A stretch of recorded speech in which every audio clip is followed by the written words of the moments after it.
الغفر هو الستر کہ غفر کے معنی چھپانا. من ستر مسلما سترہ اللہ یوم القیامہ، جو کسی مسلمان کو چھپائے گا قیامت میں اللہ اس کو چھپا دے گا. صحیح ہے، اس کے گناہ کو. اگر کسی کی پردہ پوشی کرے گا کوئی مسلمان تو اس کے گناہوں کو اللہ رب العالمین آخرت میں چھپا دے گا. تو گناہوں کو اچھالنا چاہیے، چھپانا چاہیے گناہوں کی، یعنی نیٹ پر بھی اس کو نہیں ظاہر کرنا چاہیے، اس پر تبصرے بھی نہیں کرنا چاہیے. ہے سوائے جمعیت کے گناہ کے. اگر جمعیت کا گناہ ہے تو اسے لانا چاہیے. اگر افراد سے غلطیاں ہو جائیں تو اس کو چھپاؤ، کیونکہ حکم ہے کہ اگر چھپائیں گے تو آخرت میں اللہ رب العالمین اس کی گناہوں کو معاف کر دے گا اور اس کو چھپا دے گا اس کی غلطیوں کو. البتہ جمعیت سے اگر کوئی غلطی ہو جائے تو اس کو زیادہ سے زیادہ، اور اگر عید کے موقع پر کوئی غلطی ہو جائے تو انٹرنیشنل پیمانے پر جتنا ممکن ہو جائے. یہ ہے ہم لوگوں کی تربیت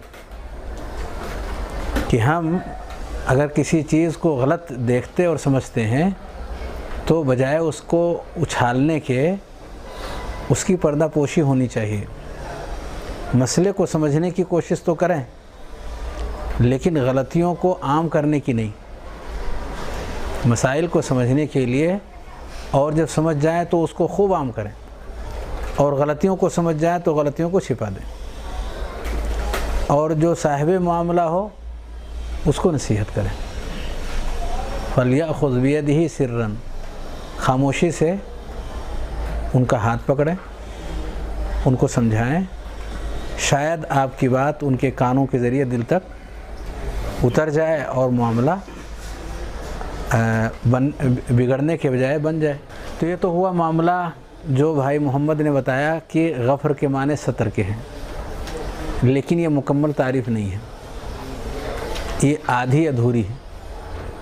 اس کے اندر ایک چیز اور ہے غفر کے اندر، الستر والوقایۃ. والوقایۃ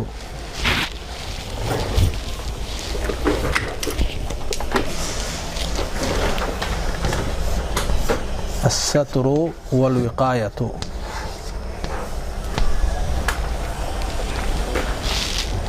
وقایہ کے معنی ہوتے ہیں بچاؤ.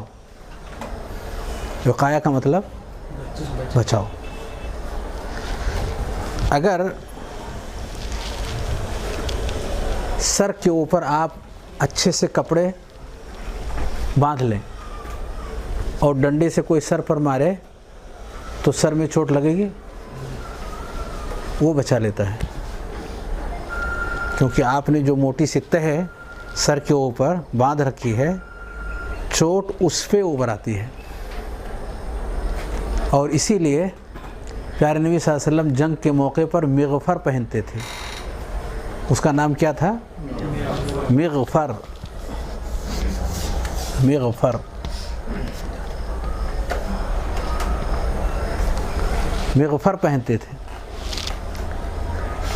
مغفر چھپانے والی اور بچانے والی چیز، میم کے کسرہ کے ساتھ. چھپانا پلس بچانا، کیونکہ دشمن میدان کے اندر اپنے سامنے والے کو کیا کرتا ہے؟ مارنے کی کوشش کرتا ہے. تو اس کی وار سے بچنا ہے اور اپنے آپ کو تکلیف سے محفوظ کرنا ہے، اس کے لیے مغفر کا استعمال کرنا ہے. سر کے اوپر پہن لیا جائے کہ اگر مار بھی پڑے تو آج کے دور میں قریب کرنے کے لیے ہیلمٹ کا نام لے سکتے ہیں کہ ہیلمٹ کے ذریعے سے وہ چیز کہ آدمی چلتا ہے اگر کہیں گر گیا تو چوٹ تو لگتی ہے، پر ہیلمٹ اگر ہو تو ہیلمٹ کو لگتی ہے، سر محفوظ ہو جاتا ہے. بچا لیا کہ نہیں؟ اللہ کے فضل سے، اس کی مہربانی سے ہیلمٹ کے ذریعے سے وہ انسان تکلیف سے بچ گیا۔ تو دونوں چیزیں ہوتی ہیں، چھپانے کا کام بھی ہوتا ہے اس کے ہیلمٹ سے اور بچانے کا بھی، سر چھپا بھی ہے بچا بھی ہے۔ یہ دونوں کام غین فا را کے اندر پایا جاتا ہے۔ جب کوئی بندہ استغفار کرتا ہے تو بیک وقت دو چیزیں مانگتا ہے اللہ سے، اے اللہ تو میرے گناہوں کو چھپا بھی لے اور اس کی تکلیف سے بچا بھی لے، کیونکہ گناہ اگر لوگوں کے درمیان عام ہو جائیں تو آدمی کو شرمندگی ہوگی۔ بھئی لوگوں کو اگر پتہ چل گیا کہ یہ آدمی جھوٹا ہے، یہ آدمی مکار ہے، یہ دغا باز ہے، شرمندگی ہوگی کہ نہیں؟ تو انسان کے نفس کو تکلیف پہنچے گی۔ تو چھپانے کا ایک فائدہ یہ ہوا، اور دوسرا کہ اے اللہ تو بچا بھی لے، یعنی اس جھوٹ بولنے اور بے ایمانی کرنے اور دغا بازی کرنے کے اوپر اللہ کے یہاں جو سزا ہے مرنے کے بعد آخرت میں، اللہ رب العالمین نے جو عذاب جو عقاب اس کے لیے تیار کر رکھا ہے، اے اللہ تو اس سے بچا لے۔ تو جب استغفار کرتا ہے تو یہ دونوں ہی چیزیں وہ اللہ رب العالمین سے مانگتا ہے، استغفرک و اتوب الیک، استغفرک۔ ہوم ورک میں یاد رہے گا یہ دونوں انشاءاللہ۔